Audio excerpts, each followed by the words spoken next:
Okay,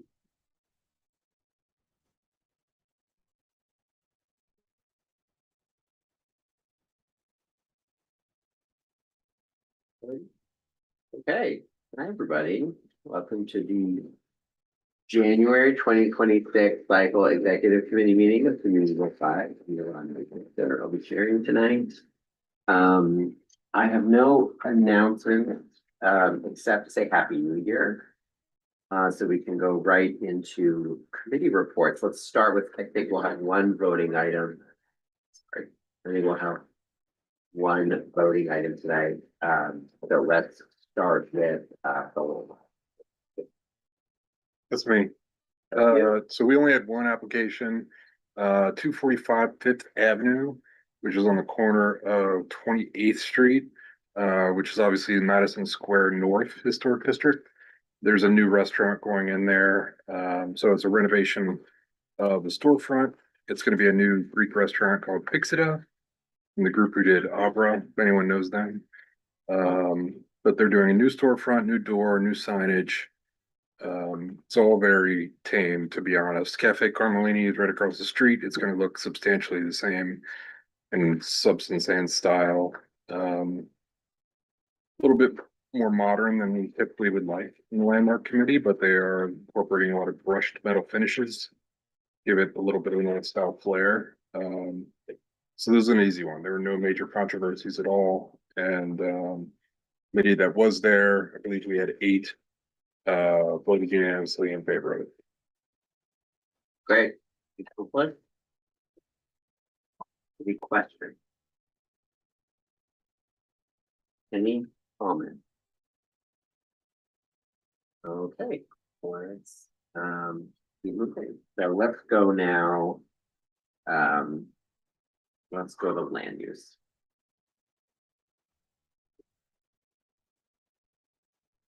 We had one resolution for a hotel special permit application. And we approved the application for a new hotel at 509 Madison Avenue for a special permit pursuant to zoning regulation 74-152 to allow use group 5 hotel use at 509 Madison. We found that the proposed hotel is appropriate and compatible with East Midtown context. We found that it represented and satisfies all the requirements and findings of this zoning resolution, including site planning, congestion mitigation, and compatibility with future development. We commend the applicant for commitments to public realm improvements, transit entrance upgrades, retention of the bicycle infrastructure, and use of union labor. And this was supported and also approved by the Hotel Trades Council. The vote was 10-0-0-0. Questions? Comments? All right. Let's go to CSQL. My first time doing this, so please bear with me. So we had one resolution, which is a request from Bellevue to write a letter of support around 3 particular requests that they had, and that the context sort of surrounding the request is that they are anticipating a lot of impacts from funding cuts, and there are some kind of broader asks just around funding, particular to Medicaid and telehealth parity. So the 3 sort of major asks of the reso were: 1, making permanent the fee-for-service upper payment limit, which is essentially providing an enhanced Medicaid reimbursement rate, so a higher Medicaid reimbursement rate or more in line with actual costs and utilization of services. Making permanent the telehealth parity law, which is essentially making permanent reimbursement for telehealth, so improved access for vulnerable populations through that. And then finally, supporting an increase in Medicaid reimbursement rates for safety net providers. So this is on the whole supporting increased Medicaid reimbursement rates. And the vote on this was 11-0-0-0. Great. Questions? Comments? Okay, I actually have a comment, procedural. I sit on CSQ also, I was there for this mission. Something that our team colleagues and women have done, in particularly complex revenues and things like. I think from visuals, I don't think we need to do a presentation, but even a single visual, are you presenting on Thursday? I assume it. I am, yeah. Okay. Even a single visual laying out the three things or stuff. It's a fairly complex thing, and I don't think we need to teach the board about it, but at the same time, you may consider doing something. Oh, I'm happy to do that. I love slides. Just to suggest. Okay, let's go to transportation. So we have two items. The first was as part of our program to coordinate with community board 4 and 6. We took a community board 6 resolution on crosstown protected bike lanes. And had a discussion in committee, made some modest changes to it. And we approved that, and then it's actually gonna go back to CBs 4 and 6 to pass the final version. How a bill becomes law. And it was whatever the count was here, 10-1, and actually Joel Maxman, who is kind of our bike expert, proposed some changes to it, which we agreed to.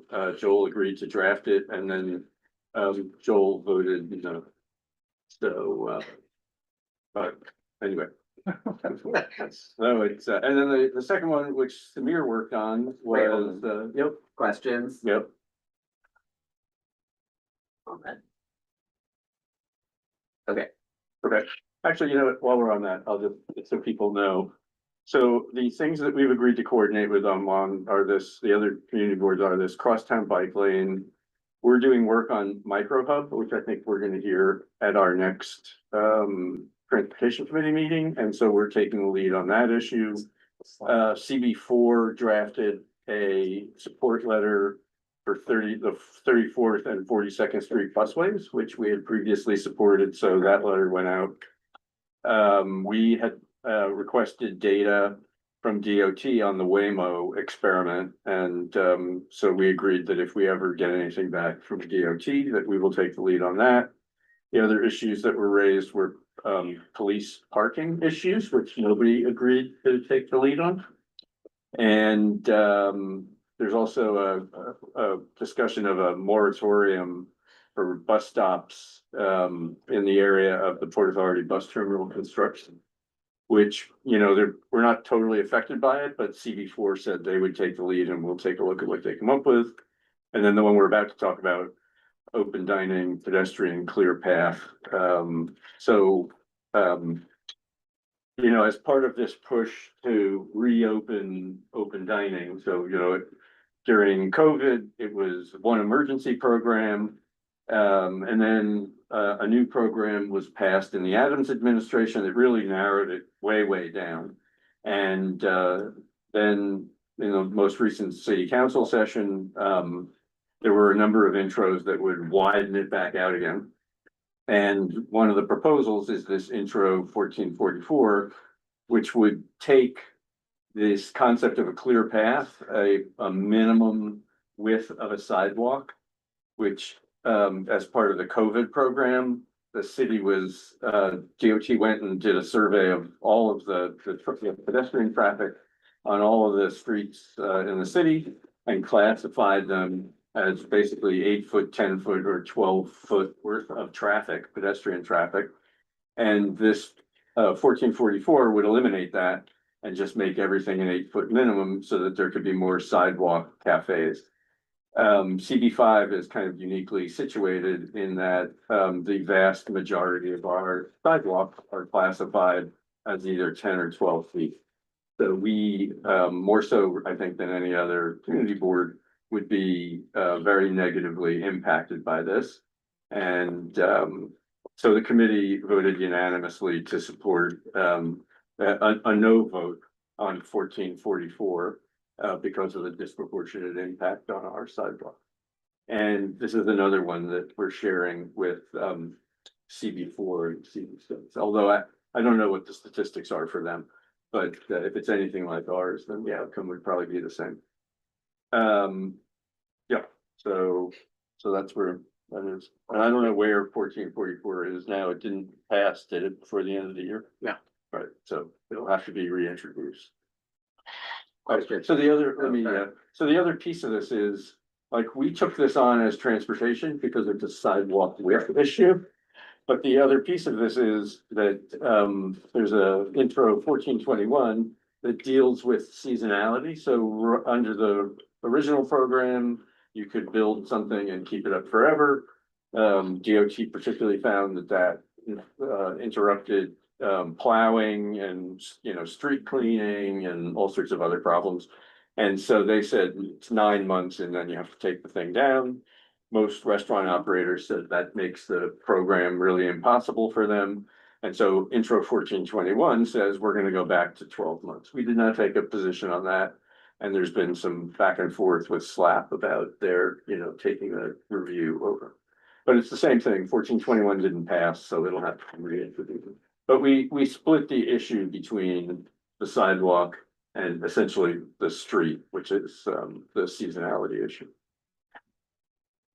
Questions? Samir. David, I know sometimes you like to share the burden at full board. Do you want me to present this one or are you gonna present? No, I think I'll do it because I'll do the two of them together, unless you want to. No. Are you gonna have slides? No, I'll have no slides. I don't wanna present the whole thing. Yeah, no, I think I'll just. Yeah, And we're, Ralph, you said you were doing this with CB 4 and 6, is this? well, this was one that everybody was like, we're kind of ahead of the curve. We'll come out with what we want to do and they'll take a look at it and decide whether it's applicable or not. So, I feel like sorry, I'm gonna call it myself. Are we ahead of the curve? Cause I feel like at the November borough board meeting, there were several boards that had already voted on it. But maybe they were, no, I think you're right. yeah. I mean, of the three of That us, was great, okay. yeah, I think, who do we know that already, And one and two, yeah. Yeah, Because they have unique issues down there. smaller streets. Yeah. Yeah, much smaller streets. Yeah. Okay. I thought upper east or upper west side. CB8 might have. Hey, yeah. Other questions? Has there been any presentation on like information around like what is an optimal sidewalk width per capita or per, like, did the city in the intro provide anything to back up? No, I mean, because the intro was, you know, that work was done for the COVID era Yeah. program where they classified streets based on foot traffic. So, So there was something at the was done. time, yeah. Yeah, okay. Yeah. Cause I don't really know what, I have no idea, like, what's an appropriate sidewalk width. 8 feet sounds fine, 12 feet sounds fine, so I'm like, okay. Well, that's why we said, you know, with all this work was done in order to classify the streets. Why are we now throwing that out? And, you know, there are prime examples of very busy thoroughfares, Sixth Avenue in the 30s, that are global rated streets, 12-foot wide today, and would become 8-foot wide, which would be, you know, is it possible to be more impassable than they already are? So, yeah. So our basic position was they did the work, they did the classification, we benefit from that. And, so in our interest, we would prefer not to change that. Nancy, Are we in question or comments? question? Samir. Just like, there was a study that was done to determine it, so I'll send it to you, Milan, if you wanna look at it. Oh, cool. Okay, comments, Nancy. Traditionally, we've always, historically on this board, demanded minimum of 8 feet. But with the amount of foot traffic we have now, I believe 12 feet is appropriate, especially if they've studied it, but it was never less than 8 feet. Yeah, and the intro it would still be a minimum of 8 feet, but it would do away with all the other classifications. Right, So like 80% of our sidewalks are either 10 or 12 feet.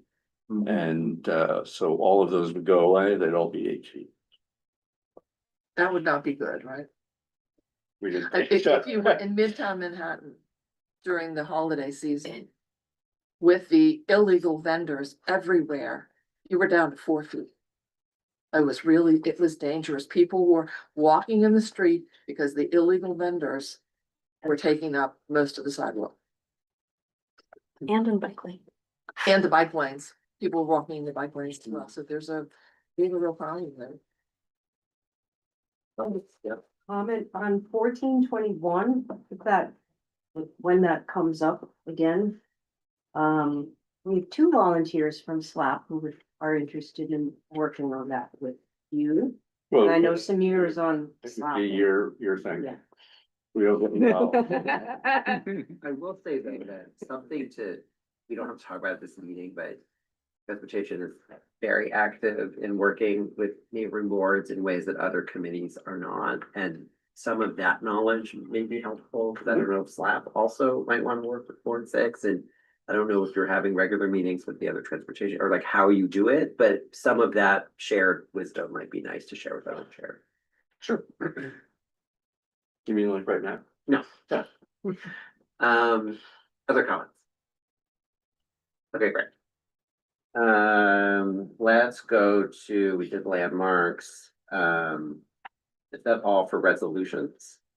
SLAP does not have a resolution this month, right? We do not. Do you want an update from SLAP? That would be great. Okay. Well, okay, yeah, let's hear it and then we can talk about whether you give one.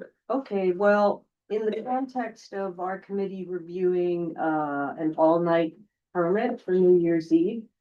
A discussion arose on the need for us to develop a clear consistent policy to be applied to all applicants applying for all-night permits, which are permissible under the Alcohol Beverage Control Law, Section 99, which grants, allows the SLA to grant special permits to existing liquor license operators to extend their hours till 8 AM with 45 days notice.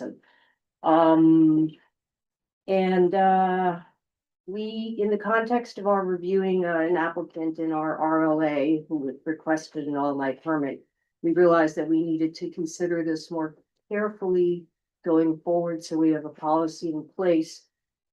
Just considering the characteristics of the neighborhood, and we're working on developing that. And one thing I learned, which I thought these all-night permits were only permissible for New Year's Eve, but apparently they're not. They can be applied for any night of the year, so long as it doesn't fall on a Sunday morning. So we will be working on that. Right, I don't, because this is gonna come back to the full board, I'm sure, then I don't know that this needs to be an update that you make on Thursday. I'm sorry, you want to? I don't know, I don't think Okay. so, because it's gonna come eventually to the board, so I think that's fine. Libby? I just had a question about whether or not, if they can do it on more than just that one night, is it that, is there a limit on the number of times you can apply for like? No, all not the night? way the law is written. So you could apply for like 10 of them or 12 of them for the whole year. Yeah, but Even if I've your liquor only license was seen them Monday. for New Year's Eve. Okay, I was just curious. I mean, since I've been on site. I'm just curious in general, if we had said one thing for hours, but someone wanted to have like a monthly event, but like a way to like circumvent the affidavits that There are we've put ways in of getting place. around it. I mean, there are just- after hours clubs, and as long as the liquor service ends by 4 AM. They can stay open a little bit later. I mean, it's all kind of a little underground, but the law is 4 AM.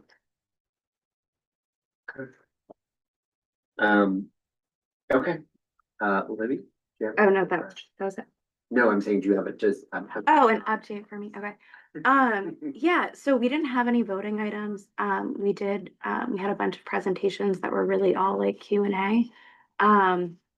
So we had another update from the fire department, and I had a meeting with them afterwards, and they're gonna come back to clarify some stuff that didn't get clarified, it's just follow up from before, but really, it was no change. To spoil the punchline, some of the changes that we saw this year, they were workshopping to then figure out before they codify them going forward, like all the fireproofing stuff. They didn't actually share that during our committee meeting. I got that on the call after. We've got a much better system going forward. And then we had an update from the mayor's office, Climate and Environmental Justice, just sort of an overview of like what their office is and how they do stuff, and is there a chance to collaborate with them? And we got to look at like their map A lot of it doesn't really apply to our district. And our committee had a lot of questions on like how to have like a toolkit that we could then apply, or questions that are consistent the way that we are for our questionnaires. Um, we didn't get a lot of traction there, and we thought we might get more, so we're gonna follow up with some additional questions to see. But it might just make sense to work with like a different agency as the new administration comes in. We're just not quite sure yet. But it went over a lot of the same stuff in their online map that we've seen before, but not as specific to CB5 as we'd hoped. So we're still working on a workaround for that. And then, what was our third thing? Oh, and our third thing was, the Flatiron Partnership is doing the Winter Glow. It's this art installation that's like surprise pop-ups. It's called it's like a Mr. Pink thing. It's happened in Paris. It, there's gonna be, we had a lot of public comment about it actually, which was really interesting. There's gonna be something that we're all invited to, because a lot of it's like surprise launches. So it launches on the 15th, but CP5 is invited. There's gonna be walking tours on like the 17th, and then I think there's an event that I'll have to double check the dates, but I don't think this date is right, that I had noted. Where it's like an afternoon like reveal. And it's like this big inflatable puffy man, and it's gonna be throughout the bid in different locations. The idea is to get like foot traffic into the area in like a quieter time of year. And then we had an update from our parks liaison too, which is like a typical thing about like sponges, and nothing that new. We did talk a little bit about the vendors, but we're gonna follow up a little bit to get a little more clarity for Union Square Park, what vendors belong where, because there's a sort of question about like what's illegal versus what's First Amendment and location. So that was just the one follow-up that's related to that for the holidays. That's it. Okay, great. I mean, again, I don't hear anything that feels vital to present on Thursday. Yeah, I mean, I think the only thing is like the Flatiron piece of it. We do have a task force that's forming right now. I think Brad's gonna send another email to root for it on commercialization of public spaces. Which I'm hoping everyone will join Yeah, maybe Brad can mention that in his church. and give lots and lots of opinions Yeah. about that. But yeah, no, just the Flatiron thing, but there's nothing that, I mean, do you feel like you need to present that to the board, or you to mention it to the board, or no? I think it can go out in our email. Great. If Okay, that's okay, Marisa. before we move Hear on, what you were saying very well. The email about the Mr. Pink art installation for the Winter Glow for Flatiron Nomad. yeah, If you can send me something, we'll put it in the newsletter. Yeah, that make sense? I feel like, yeah, I feel that's what I was hoping. I feel like that's kind of the place for it. Because it'll be happening kind of sometime. okay, before we move on, like Melissa, this is my first time doing this, and I messed up the one thing I was supposed to do, which is to do a vote on landmarks. Oh, Thought you were saving it to the end. the one thing I had to do tonight, and I messed it up. Hold on, can we go back and vote on the landmark thing? I still count it having been. I think we can do it. My first time doing it, but it always feels good. Okay, let me just make sure I've got everyone accounted. Okay, Shu, Yes. Dalal, Yes. Frizz, Yes.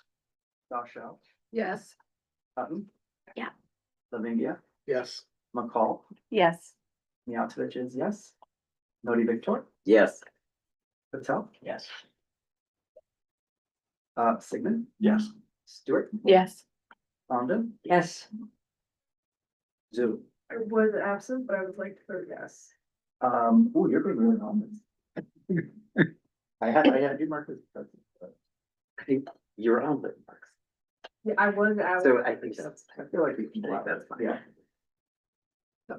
You are yes. Yes, please. Okay. Okay, so this is approved by a mathematical majority. Okay. Or not, Oh, why are you not counting? well, I am, but. Oh, okay. Make sure. Yeah. I one job today. Okay, thank you for that. So we've done our committee reports, so does anyone have any comments or questions about the agenda for the report? Clearly, let's remember, we're gonna take SLAP off. Right, Marisa? Yeah. Anything else? Marisa, do you have a district manager? Oh, go ahead. General question, you mentioned to Melissa about slides. Is there any desire for slides for landmarks? Because it is, here's why I'm torn on it. It is very visual. Which helps, but at the same time, it's very non-controversial. So I don't know if I'm just wasting So time. that's the thing. I'm gonna speak personally, obviously, not as like the chair.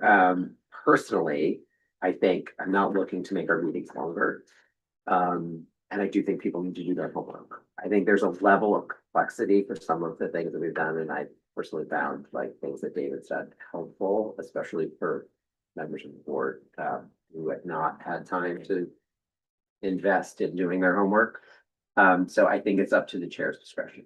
Okay. If you, yeah, go ahead. I will- Sometimes what. Well, hold on, Marisa, because Marisa might disagree with what I just said. No, I don't disagree. It's just this go around for this month of February, we are at Xavier, which has a very, very hard cutoff at 9 p.m. So, and we are expecting several new electeds to come on Thursday. They're gonna, gobble up time. And so I would say this would maybe be the one month where we Great. wouldn't want extra, Great. wouldn't Okay. want extra. That's All all the the time. I asked just. as Exceeded an my offer. time with the new I election, personally- so don't worry. I personally think you have to assume that some percentage of the board members have not wrestled with the topics that we're engaging with until they're in the room. Right. And so it is helpful if it's especially complex or especially sort of nuanced to be able to show in a succinct one slide kind of way. That, Sometimes transportation will attach visuals to the resolution, so you could do that. Yeah. If there's like a picture. Great idea. That's a nice compromise. Yeah. That's what we do. If you wanna send images, I'm happy to put them into the, Oh, put great. them into the. Perfect. right. And Marisa, you have a district manager report or no? You, Okay, great, I perfect. can waive it, No, no, Nothing. I think that, not critical at all. no, I think it's, I think it's great. Is the meeting in a different part of Xavier? than Oh, usual? good question. It is where we met last time. Yeah, Which is in that the other Keenan one. Commons. You must enter from 15th Street. Don't think you can cut through the building. If you Right. go on 16th Street, you'll need to come all the way around.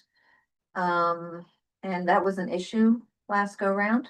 So, there are instructions on the website. Milan, maybe I'll give you specific instructions so that when you send out your email, it's clear to folks. Were you not at that meeting? I wasn't at the meeting, and I don't think that door is manned, so. They someone they put a guard there for us. Yeah. And I think I can't remember if it's the second floor, you need to take an elevator up to the second floor. David has a long commute. I live next door. Can we have our meetings there all the time? I would love that. I prefer not, but, Well, it's nice to have a hard cutoff because then we have to move quickly. There's not a ton on this agenda. But it's very stressful for the meeting to have a hard cutoff. Yeah, It limits people's ability and the chair's ability to really manage the meeting the way they want to, and if folks do wanna have a discussion, it makes it difficult to do that. yes, Just random questions that's around the topic. How many meetings have we had this year that have gone past 9? Anyone know? I don't know. Couple. Just curious. They're in the minutes, like. I think I, or that, I mean, I think, because of all the elected and the representatives, like. it's that- Yeah, that the part the ones where they is- don't come, But we've trended pretty. but we like them. We like their name. Like Well, not everyone likes them. Okay, okay. let's get back, Fair. If you recall. let's get back. Okay, so any more comments on the agenda? No, okay. That's great, let's move into new business. Is any, I have an item of new business, does anyone else have any items of new business? Yes, go ahead. So, transportation has a letter that went out this month, and because it was like a rehashing of prior actions, we didn't bring it here, won't take it to the board. But I was thinking of doing just a status, just like to let the board know, because I've noticed that like we send these things out and they show up on the Airtable, but nobody really knows where they came from. Great, So I'll just do a quick update. great. Then I think that should kind of be the policy on. I agree. Let people know that it happened. Great. I think we should definitely do that. My item of new business is, I just wanna, I think some folks here are aware, we did, Milan, thanks to his hard work, did a batch of like attendance letters that went out. There were three different letters. One to people who were approaching their limit of absences. One to people who were at their limit of absences, and one to people who were over their limit of absences. I want to just communicate about some of like the reasoning behind this and things like that, just so we're clear. And so if people on your committees are asking you, so we're all sort of on the same page. I would say the goal, there are two goals of these letters. One is to get to a place where we are being equal and fair in the application of our attendance policy. I think previously, some people would get called out for attendance and others wouldn't. And there was like this very sort of not clear system of like who, oh, but this person doesn't work. So everyone's gonna get the same letters, no matter who you are or what your position on the board is. I got a letter. It's like that's right. So fairness is and sort of transparency of the process is one. Two, it's to have conversations and discussions about attendance more frequently and have it more top of mind for people. And we've already seen that result. I've been copied on some of the responses that people have sent to their letters. And for some, it's like, oh, thanks for reminding me, I've been having a busy time, whatever, like that's all, that's great. And it's to promote that communication. So chairs and others are aware, and so members are aware that attendance is an important thing as we seek to make quorum every month. Or it provides an opportunity for members to reflect, and we had in fact one member resign as not because of the letter, and that's, I'm not saying that's what we want, but the member provided the letter provided an opportunity for him to reflect on his responsibilities, and that was Alan, by the way, Alan knew. And he realized this was no longer something that he could give time for. That's not the desired outcome, but it's at least better than someone sort of just not showing up to meetings and hurting us with quorum. So it is no one's intention, it's not Brad's intention, my intention, Milan's intention, to like aggressively pursue people to try to get rid of them or get them off the board. It's our intention to just make attendance something that people are thinking more about, and to have an open, transparent process by which we are monitoring it and reminding people about it. Does that make sense to people? Are there any questions about that? Are there any questions about what our attendance policy is? Because this is, in some of the responses to the letter, I still see that there is some confusion about what our policy is. And so if there aren't, that's fine, but just, you can always ask if you need clarification, whether for yourself or for someone on your committees, what our policies are, where people stand, etc. Okay. Okay. That's my item. Anything else for new business?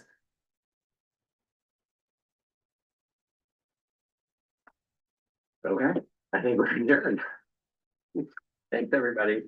Thanks. Mm.